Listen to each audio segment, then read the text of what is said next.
Hi all. In this video I'd like to talk about the new LEGO Super Mario character packs, my thoughts on them, and some tips on how you can find specific figures if you're going to try to fill the blind bags. First, a little bit about trying to get a hold of them. They are hard to find right now, selling out a lot of places in store. They are still available at LEGO Shop at Home in the US, but can only buy 3 at a time. They were available on Target's website, but now show as not available for shipping. So interesting that they had them at first but took them away. Another interesting thing is that they're $5 everywhere now, but initially Target was selling them for $4. So I was lucky enough to get some at Target. Both in-store and online was $4 at first, but now shows $5. So $4, they're a pretty good deal. $5, well, it's a little bit pricey, but they are some pretty cool figures. So this is what the bag looks like, kind of standard to the way minifigure bags look now. But of course these are buildable figures instead, so a little bit different. Each box has 20 of these guys, and there's 10 unique characters. So 2 of each in the box, which is very nice. So because basically your chance of any random figure, basically if you buy 10, chances are that you could get exactly one of each. You have an even chance of getting each one, which is unusual because most minifigure blind bags, in the past LEGO has done anywhere from 1 to 5 of a given figure. So you usually don't have such an even odds of getting a good distribution. But it's a nice thing, but still, if you really want to get one of each or multiples of one, you're going to want to feel the bags, and I'll talk a little bit about that towards the end of the video. But to give an example of opening one of these bags, this is a Fuzzy that I've opened up. I haven't built yet. So you get all your parts in there. Of course, you get extras of the really little parts as usual. One interesting thing about these compared to minifigures is that you get the pamphlet, but unlike normal minifigures, each pamphlet is unique to the character because they have instructions. So unlike the other Mario sets where you have to use the app or download a PDF, these actually do include instructions for how to build them. So it's pretty nice. I assume LEGO thought that people buying a kind of impulse buy $5 item wouldn't want to necessarily have to install an app in order to build it. So you get your instructions there, and similar to a typical minifigure pamphlet, you get a list of all the characters there on the other side, and an ad for the starter pack. So I'll go through some of these figures. Start off with Fuzzy here. Each one comes with a little build of some scenery, which is really nice for displaying them instead of just your basic plate that the minifigures come with. You have a little build there, and of course you can remove each guy and put them in your own kind of environment if you want, or keep them displayed on their stands as you like.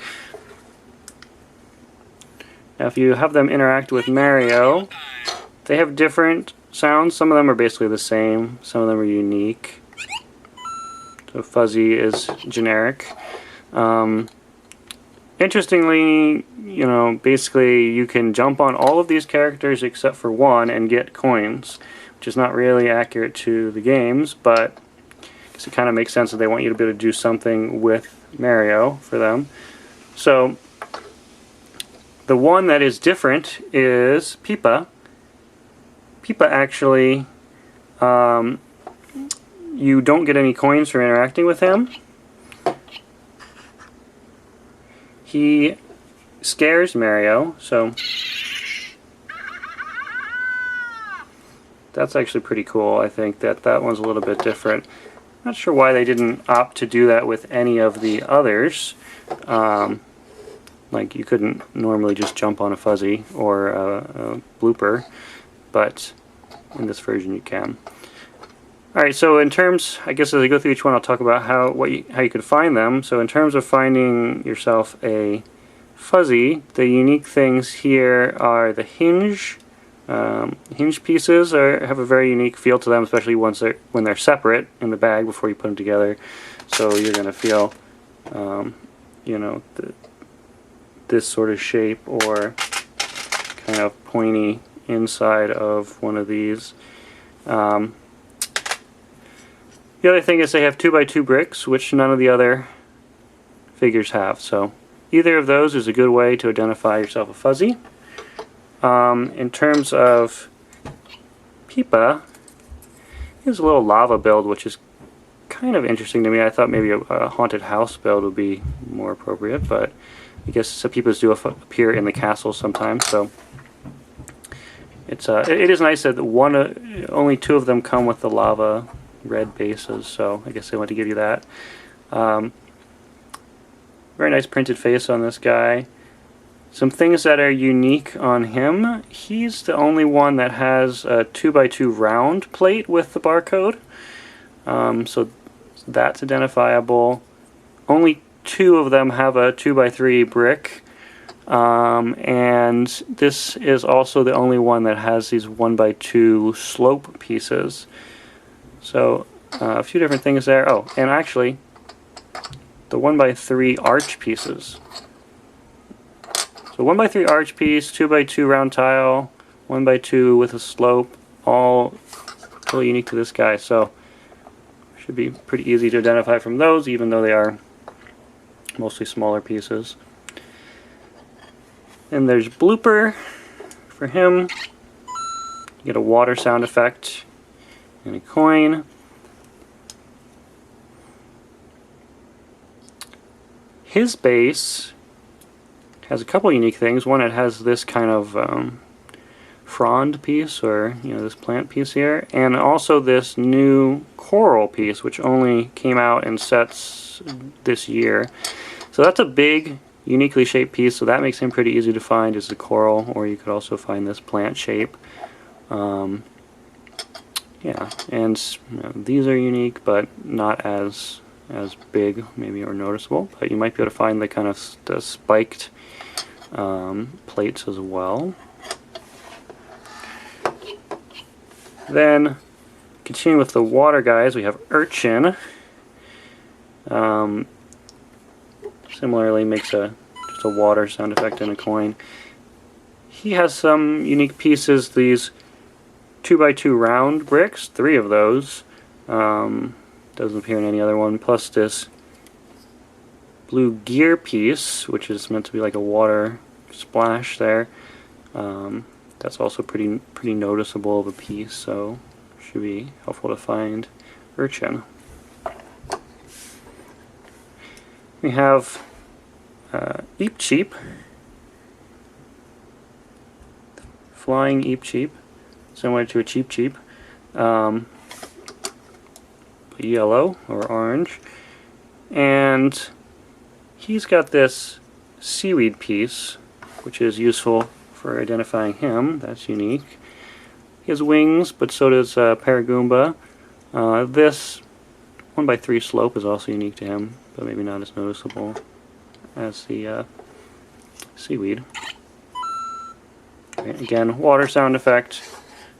So although the 3 water enemies pretty much the same there in terms of how they interact, you got the 2 guys with shells. Buzzy Beetle. He's got a nice little black stone background there. I like that shell hitting sound. That's a nice and unique sound effect for these guys with the shells.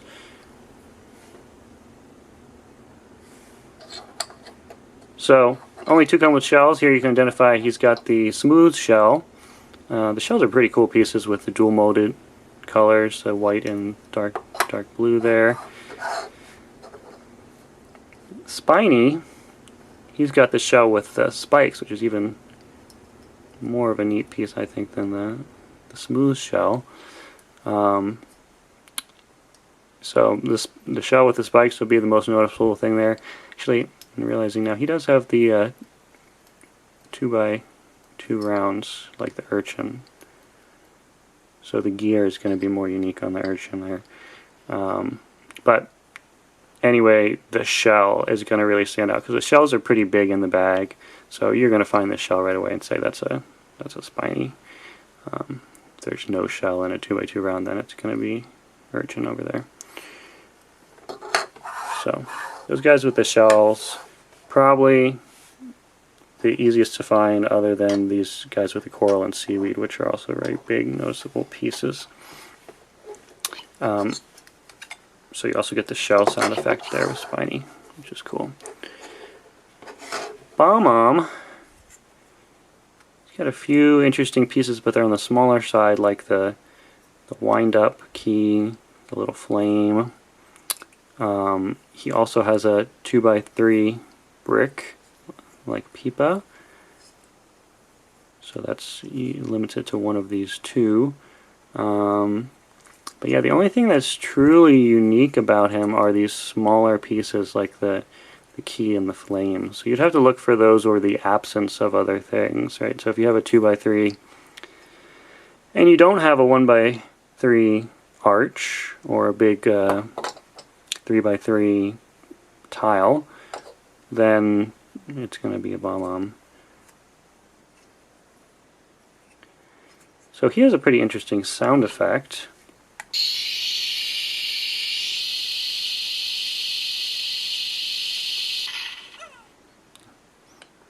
I think that's pretty cool. You get the exclamation point on Mario and the fuse burning and then the explosion.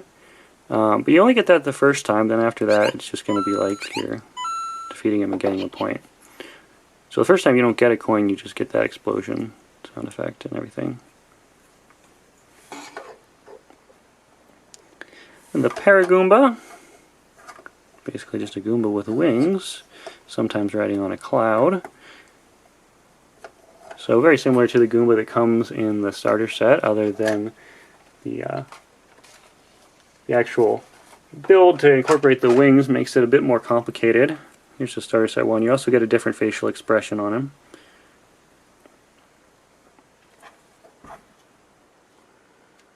Just looking at the barcodes, they look the same to me, so I think other than the fact that you get an icon for the winged Goomba, should interact the same. Okay, you just get a coin. He's got this neat little pyramid, so that gives you some unique pieces. These 2x2 corner slopes and this 1x2 like half pyramid slope are unique. Plus the cloud.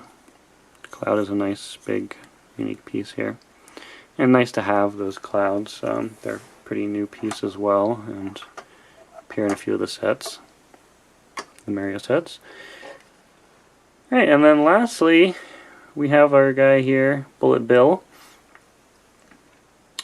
I like that he has movable arms,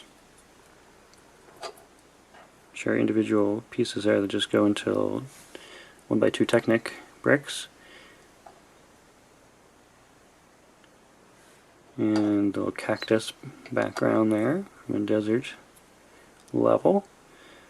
So the arms are unique, a little bit on the small side, but if you can find those arms, that's going to tell you it's this guy. Also, he has this 2x2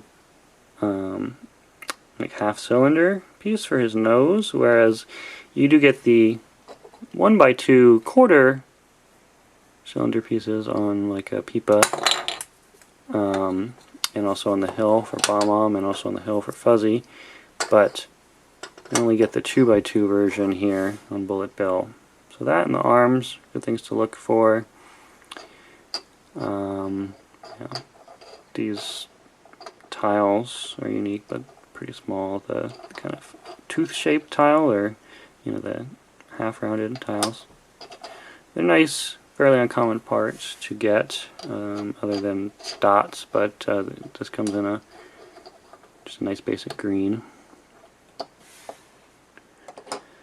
Oh, and it should jump on him. So I like the kind of, oh, let's see. I guess that's the generic sound I was going to say. I wasn't sure if it had the sound of when you knock the bullet bill out of this guy. I guess not.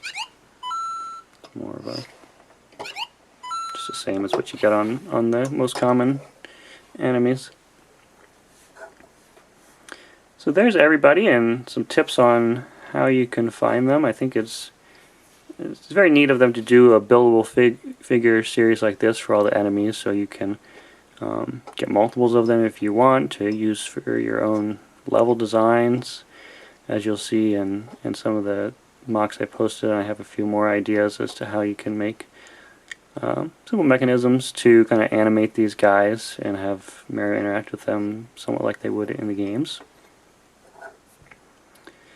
Yeah, so I think that's pretty much it for the figure packs. You know, $5, it's a little bit pricey.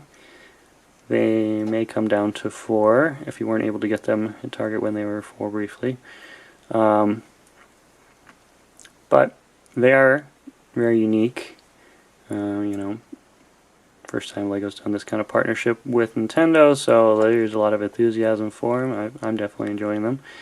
And one thing that's cool about these LEGO Mario sets is no stickers that you have to apply. Everything's printed or the barcodes are pre-applied stickers. So that's really nice. You get a lot of cool printed details for all their faces, eyes, you know, and then the pre-applied barcodes. And even, forgot to mention this, some interesting that they print the little toes on Buzzy Beetle there. That was a pretty cool touch. There you go, LEGO character packs for Super Mario.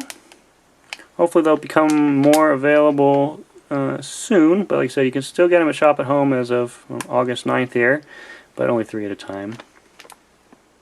Thanks for watching.